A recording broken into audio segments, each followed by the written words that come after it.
Le samedi 5 janvier 1901, les passagers embarquent sur le paquebot Russie qui assure la liaison hebdomadaire Oran, Marseille-Oran. Le navire, construit à Sunderland en 1897, est le fleuron de la Société Générale des Transports Maritimes à Vapeur. Il mesure 85 mètres de long et 12 mètres de large pour un tonnage brut de 1895 tonnes.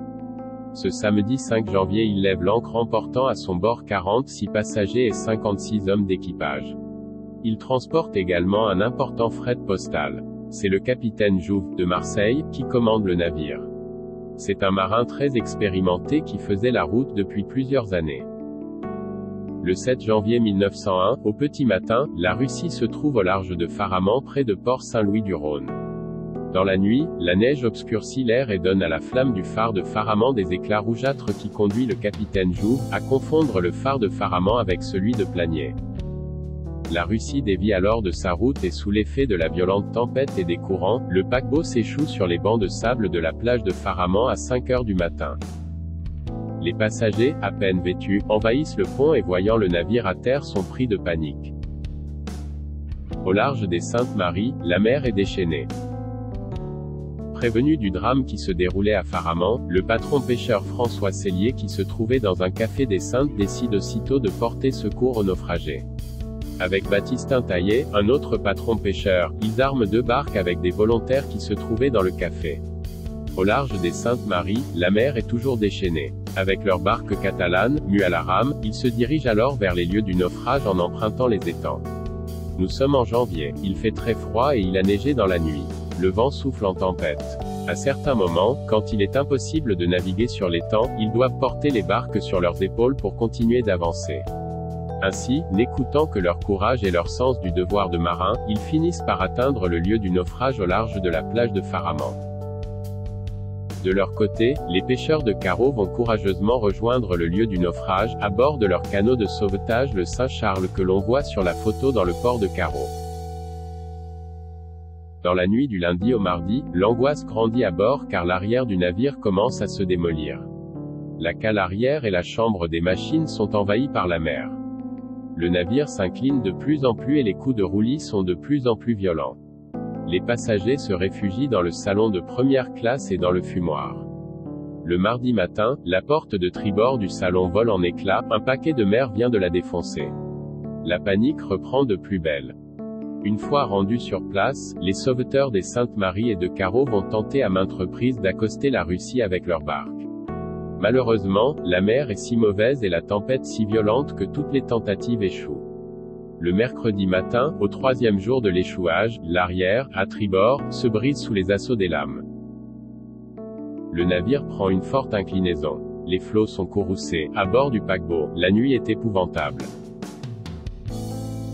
Aucun navire ne peut approcher la Russie sans risquer l'échouement. Tour à tour, l'éclaireur, le Marius Chambon, le Salinier et le Danemark vont devoir renoncer. Injoignables depuis la terre et depuis la mer, les malheureux passagers de la Russie semblent inexorablement voués à un sort tragique. Le jeudi 10 janvier, à 7h30 du matin, le commissaire maritime d'Arles envoie à l'amiral Besson la dépêche suivante. Nous redoutons un épouvantable désastre. Le temps est le même qu'hier et le bâtiment est submergé. Il y a probablement de nombreuses victimes à l'arrière. Il est inutile d'envoyer un navire de Toulon car la Russie, très proche de la terre, ne pourrait être accostée. Toutes les chances de salut résident dans les efforts qui vont être tentés du côté de la terre. Autant dire que le sauvetage des passagers et hommes d'équipage ne peut être réalisé que par les pêcheurs des Saintes-Maries et de Carreau avec leurs barques, leurs rames et leur courage. Depuis le Gros du Roi, un canon, porte-amarre, est amené sur la plage dans l'espoir d'établir une sorte de pont en cordage avec le navire. Malheureusement, le canon est défectueux et toutes les tentatives échouent lamentablement. À 11h30, le guetteur du phare de Faraman envoie un télégramme téléphoné annonçant que la mer rejette déjà des cadavres sur la côte. À cette désolante nouvelle, des cris de désespoir se font entendre et des scènes déchirantes se produisent sur la plage où plus de 1000 personnes attendent dans l'angoisse. Les braves sauveteurs restent trempés jusqu'aux os, transis de froid. Sur la grève ils n'ont aucun abri. Le 11 janvier, vers 4 heures du matin, la compagnie reçoit la dépêche suivante. Avons établi une communication télégraphique à bras avec la Russie. Tous vivants, actuellement tout danger paraît conjuré. Attendons première embellie pour procéder au sauvetage par terre. Avec le jour qui paraît, les événements se précipitent. La barque de sauvetage des Saintes Maries, montée par 4 hommes seulement, est lancée sur les vagues. L'embarcation légère paraît voler d'une crête à l'autre. Au bout de quelques minutes, qui paraissent des siècles, elle touche au flanc du navire. Aux cris de joie poussés sur le navire répondent les cris de triomphe des sauveteurs. Le jour est venu, on voit la barque de carreaux, lourdement chargée, quitter la Russie à bâbord. Elle a embarqué des naufragés. Ce sont toutes les dames qui se trouvaient à bord, ainsi qu'un mignon petit bébé. Tous les passagers de la Russie sont sauvés.